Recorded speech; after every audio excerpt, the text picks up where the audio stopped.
আমরা এই সেক্টরে যে শিক্ষিত বেকার যুবকদের যে চাওয়াটা সেটা কিন্তু আমাদের দেশে এই মুহূর্তে সবচেয়ে বড় বেকারত্ব দূরীকরণের কর্মসংস্থান যোগানের কিন্তু সবচেয়ে বড় কাজ কিন্তু আমরা করছি।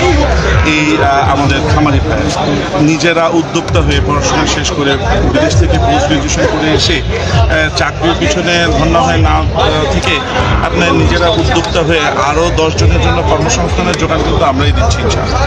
এবং আপনার দেখেন 2014 সালে যখন পার্শ্ববর্তী দেশ মোদী সরকার এসে যখন বললো আমাদেরকে আর গরু দিবে না, তখন কিন্তু অনেকে ধারণা করছিল যে বোধহয় বাংলাদেশের মানুষ আর গরু গোশত খেতে পারবে না, মনে হয় 2000 টাকা কেজি হয়ে যাবে। আমরা কিন্তু 2014 থেকে 2019-এর মধ্যে 5 বছরের মধ্যে আমরা কিন্তু 60% ডিপেন্ডেন্ট ছিলাম, 40% আমাদের নিজস্ব উৎপাদন ছিল।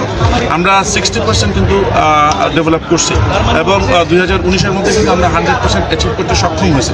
এবং এখন দেখেন আমাদের দেশে এমন উৎপাদন হচ্ছে যে 800 টাকার গোশতের দাম কিন্তু আমরা 650 টাকায় নামাই নিয়ে আসতে সক্ষম হয়েছি। আমরা চাচ্ছি জাত উন্নয়নের মাধ্যমে এবং দানাদারের উপরে নির্ভরশীলতা কমায়, ঘাসের উপরে নির্ভরশীলতা বাড়ায় আমরা কিভাবে আমাদের প্রোডাকশন কস্ট কমানো যায় এবং কিভাবে আমাদের ভোক্তাদেরকে আরও সহজ মানে আরও কম মূল্যে কিভাবে মাংস খাওয়ানো যায় সুলভ মূল্যে, আমরা সেই প্রচেষ্টায় আছি। প্রতিবন্ধকতাগুলো কি? প্রতিবন্ধকতা হচ্ছে আমরা অনেক বেশি ট্রেনিং চাই সরকারের কাছে। সরকার আমাদেরকে পর্যাপ্ত পরিমাণে ট্রেনিং দিতে পারতেছে না। তারপরে আমরা জাত উন্নয়ন চাই, সরকার আমাদেরকে জাত উন্নয়ন দিতে পারতেছে না। সরকার যদি আমাদেরকে জাত উন্নয়ন দিতে পারে আমি আশাবাদী যে আমরা আমাদের দেশের অবস্থান আমরা ইন্ডিয়ার সাথে কম্পেয়ার করতে পারি না, বিকজ ইন্ডিয়ায় মাংসের ডিমান্ড, বাট আমরা তো আমাদেরকে ইজিলি পাকিস্তানের সাথে কম্পেয়ার করতে পারি, যেহেতু পাকিস্তানের মাংসের ডিমান্ড প্রচুর। তো পাকিস্তানে যদি বাংলাদেশি টাকায় 400-450 টাকা মাংস বিক্রি হতে পারে তাহলে আমাদের দেশে কেন নয়? সুতরাং আমরা এই লক্ষ্যেই আসলে কাজ করছি এবং এই লক্ষ্যেই আমরা আগাচ্ছি। পাকিস্তান যেই ফর্মুলা ফলো করে মাংসের দাম 400 টাকা 450 টাকা নিয়ে আসছে, আমরা সেই পথে হাঁটতে চাই এবং সেই পথে হাঁটার জন্য আমাদের দানাদারের উপরে নির্ভরতা কমাতে হবে, আমাদের ঘাসের উপরে নির্ভরতা বাড়াতে হবে এবং আমাদের জাত উন্নয়ন প্রয়োজন। জাত উন্নয়ন ছাড়া আমরা কোনোভাবেই আমাদের গোল অ্যাচিভ করতে পারবো না। একের পর এক মেলা করছেন, খামারিরা আসছে, সবাইকে সংগঠিত করতে পারছেন, একটু বরফ বলতে শুরু করেছে কিনা নীতি নির্ধারণী লেভেলে? তারা অনেক সময় তো অনেক কিছু ভাবতেই পারতো না, আপনারা কথাগুলো বলছেন, এখন আপনাদের কথাগুলো তারা শুনছে কিনা এবং তারা একটু পজিটিভ আচরণ দেখছে? আসলে বরফ গলার কথা যেটা বলছেন না, বরফ গলা আসলে একটু শুরু হয়েছে এবং এইটাই আসলে হবার কথা ছিল। Constant dropping of water wears of the stone.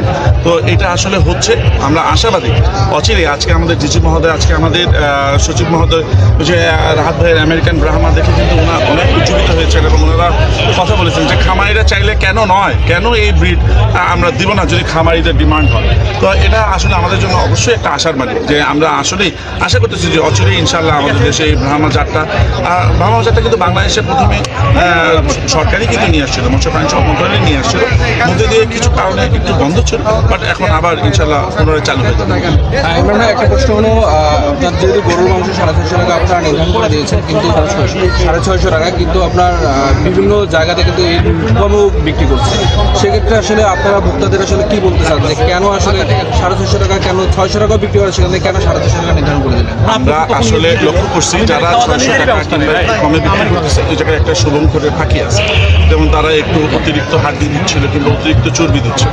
আমরা যে 650 টাকা দাম নির্ধারণ করছি, আমরা কিন্তু পাশে বলে দিচ্ছি আমাদের 3টা শর্ত আছে। সেটা হচ্ছে 1 কেজি, একটা ভোক্তা যদি 1 কেজি মাংস কিনতে যান অবশ্যই তাকে 750 গ্রাম সলিড বস্তু দিতে হবে, তাকে 200 গ্রামের বেশি হাড্ডি দেওয়া যাবে না, তাকে 50 গ্রামের বেশি চর্বি দেওয়া যাবে না এবং মাথার গোস্ত, পায়ার হাড্ডি, ফ্যাপসা, তিল্লি, তারপরে হচ্ছে ভুঁড়ির পাশের অতিরিক্ত চর্বি, এগুলো কিছু দেওয়া যাবে না।